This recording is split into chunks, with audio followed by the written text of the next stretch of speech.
Hello guys, it's me Hamza and welcome back to my new another vlog.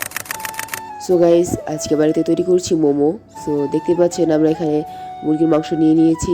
মুরগির মাংসগুলোকে ভালো করে blend করে নেব। ব্লেন্ড করে নেওয়া হয়ে গেলে আমরা বিভিন্ন মশলার সাহায্যে তৈরি করব মোমো। সো আমাদের চ্যানেল যারা নতুন নতুন সাবস্ক্রাইবার আছেন অবশ্যই ভিডিওগুলো দেখবেন। সো দেখতেই পাচ্ছেন এখন আমরা মুরগির মাংসগুলোকে ভালো করে ব্লেন্ড করে নিচ্ছি। ব্লেন্ড করে নেওয়া হয়ে গেলে আমরা পেঁয়াজ মরিচ ও যাবতীয় মশলা যেগুলো লাগবে সেগুলো প্রস্তুত করে নেব। সো দেখতে থাকেন। সো যারা ভিডিওতে কমেন্ট করবেন অবশ্যই আমরা ভিডিও লাস্টে আপনাদের কমেন্টগুলো পড়ব। সো এদিকে আমাদের পেঁয়াজ ও মরিচ কাটা শেষ। তারপর দেখতে পাচ্ছেন মুরগির মাংস ব্লেন্ড করা হয়ে গিয়েছে। সো আমি এখন আছি আমার মেজো ফুপুর বাসায়। সো দেখতে পাচ্ছেন বাসাটি খুবই সুন্দর। আমি আছি এখন বর্তমানে টুঙ্গিতে। সো একটু বাসাটা ঘুরে ঘুরে আপনাদের দেখালাম। সো এখন আমাদের এখানে গাজর ও পাতাকপিও কাটা শেষ। কুচি কুচি করে কেটে নেবেন আপনারাও যদি এগুলো বানাতে চান। তারপর কিমার ভিতরে আমরা গাজর কুচি ও পাতাকপি কুচি দিয়ে সুন্দর করে মেখে নেব। তারপর পেঁয়াজ মরিচ দিয়ে যাবতীয় মশলা দিয়ে মেখে নেব। সো আপনারা ভিডিওটি দেখলে অবশ্যই বুঝতে পারবেন। এরপর আমরা ভালো করে উপর দিয়ে আবারও পেঁয়াজ মরিচ নিয়ে নিচ্ছি। নিয়ে ভালো করে আলতো হাতে মাখিয়ে নেব। সো দেখতে থাকেন।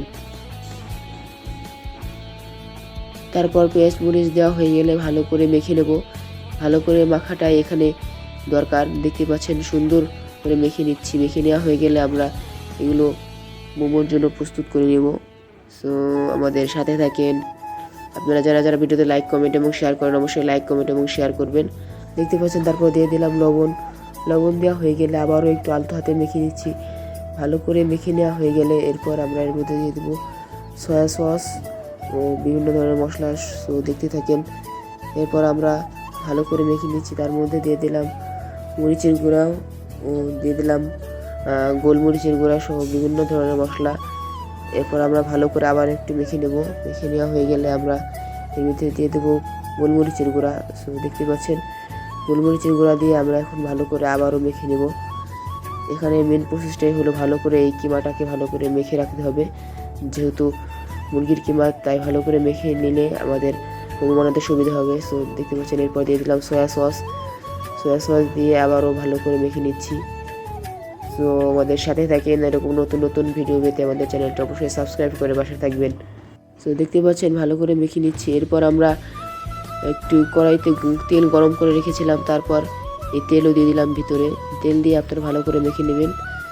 এরপর ভালো করে কিমাটিকে পুরটিকে ভালো করে আমরা মেখে নিচ্ছি। দেখতে পাচ্ছেন এখন আমরা কিছু রসুনের কোয়াগুলোকে ভালো করে কুচি কুচি করে কেটে নিচ্ছি। কেটে নেওয়ার পরে আমরা এর ভিতরে দিয়ে দিলাম আদা বাটা সহ বিভিন্ন ধরনের মশলা। তারপরে উপরে দিয়ে দেবো রসুন কুচি দিয়ে মেখে নেব।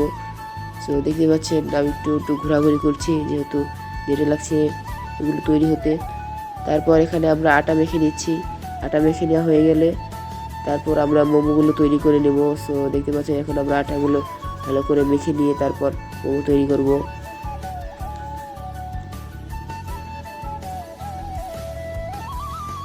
আপনারা ভালো করে আটাগুলোকে মেখে নেবেন যাতে একবার শক্ত না হয় নরম না হয়, যাতে সুন্দর একটি শেপ থাকে। তারপর আমরা আটাগুলোকে ভালো করে মেখে নিয়ে তৈরি করব মোমো। সো আমাদের সাথে থাকেন।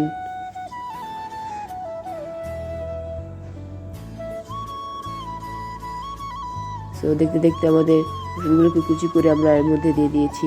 দিয়ে দেওয়া হয়ে গেলে আমরা ভালো করে আবারও একটু মাখিয়ে নেব। সো এখানে মেন প্রসেসই হলো এটাই, কিমাটা ভালো করে মেখে নিতে হবে। তারপর আমরা মেখে নিয়ে রেখে দেবো রেস্টে রেখে দেওয়া হয়ে গেলে আমাদের যাবতীয় কাজগুলো করে নেব। তারপর এটা মাখা হয়ে গেলে আমরা রুটিগুলোকে ভালো করে বেলে তারপর আমরা ভিতরে পুর দিয়ে মোমো তৈরি করে নেব। সো দেখতে পাচ্ছেন এখানে আমরা ছোট ছোট করে লেচি কেটে নিয়েছি। কেটে নেওয়া হয়ে গেলে আমরা এগুলোকে ভালো করে রুটির শেপে বেলে নেব। বেলে নেওয়া হয়ে গেলে আমরা ভিতরে পুর দিয়ে তৈরি করব মোমো। সো আমাদের সাথে থাকেন। সো দেখতে পাচ্ছেন এর ভিতরে আমরা পুর দিয়ে দিয়েছি। এখন আমরা ভাজ করে নেব। দেখতে পাচ্ছেন এই ভাজটাই কিন্তু মেইন। আপনারা যারা যারা পারেন অবশ্যই দেখতে পারেন। আলতো হাতে দেখতে পাচ্ছেন আস্তে আস্তে করে একটার পর একটা ভাজ দিতে হবে। ভাজ দেওয়া হয়ে গেলে আমরা এগুলো রাইস কুকারে বসিয়ে দেবো। সো দেখতে থাকেন। আলতো আলতো চারিদিকে পেঁচিয়ে পেঁচিয়ে ভাঁজগুলো দিতে হবে। সো আপনারা দেখতে থাকেন। আমাদের মোমো তৈরি করা প্রায় শেষ। একে একে আমরা বাকি মোমোগুলো এইভাবে তৈরি করে নেব। তো আপনারা বিভিন্ন ডিজাইনে তৈরি করতে পারেন। দেখতে পাচ্ছেন এখন আমরা রাইস কুকারে পানি দিয়ে দিচ্ছি। তারপর রাইস কুকারের উপরে যে জালিটা থাকে সেখানে আমরা হালকা তেল ব্রাশ করে দিয়েছি। একে একে আমাদের সব মোমো তৈরি করা শেষ। এখন আমরা মোমোগুলো ভিতরে দিয়ে দেবো। তো দেখতে পাচ্ছেন এখন আমরা মোমোর ভাঁজগুলো দিয়ে করে নিচ্ছি। মোমোর ভাঁজগুলো হয়ে গেলে আমরা উপরে বসিয়ে দেবো। তারপর তৈরি হয়ে যাবে আমাদের সুস্বাদু মোমোস। আমাদের সাথে থাকেন। দেখতে দেখতে আমাদের প্রায় সব মোমোই তৈরি হয়ে গিয়েছে। এখন আমরা একটার পর একটা বসিয়ে দেব। তো দেখতে পাচ্ছেন আপনারা অবশ্যই আগে এই জালিতে তেল ব্রাশ করে নেবেন, নাহলে মোমোগুলো লেগে যেতে পারে। তারপর আমরা ছিদ্রের উপরগুলো এগুলো বসিয়ে দিচ্ছি। তো দেখতে পাচ্ছেন এখন আমরা ছিদ্র অনুযায়ী ভালো করে বসিয়ে দিচ্ছি। আমাদের মোমোগুলো একটু বড় বড় হয়েছে, আপনারা চাইলে ছোট সাইজও করতে পারেন, আপনাদের ইচ্ছা। সো দেখতে পাচ্ছেন এখন আমাদের মোমোগুলো প্রায় তৈরি হয়ে গিয়েছে। এখন আমরা এগুলোর ভিতরে দিয়ে কিছুক্ষণ সিদ্ধ করে নেব। সো দেখতে পাচ্ছেন এখন আমরা এগুলো দিয়ে দিলাম। তারপর ঢাকনা লাগিয়ে কিছুক্ষণ সিদ্ধ করার পর আমাদের মোমো তৈরি হয়ে যাবে। সো দেখতে দেখতে আমাদের মোমো তৈরি হয়ে গিয়েছে। এখন আমরা এগুলো একটি প্লেটে উঠিয়ে নেব। তারপর পরিবেশনের পালা। সো আপনারা যারা যারা খেতে যাচ্ছেন অবশ্যই কমেন্ট করে জানাবেন।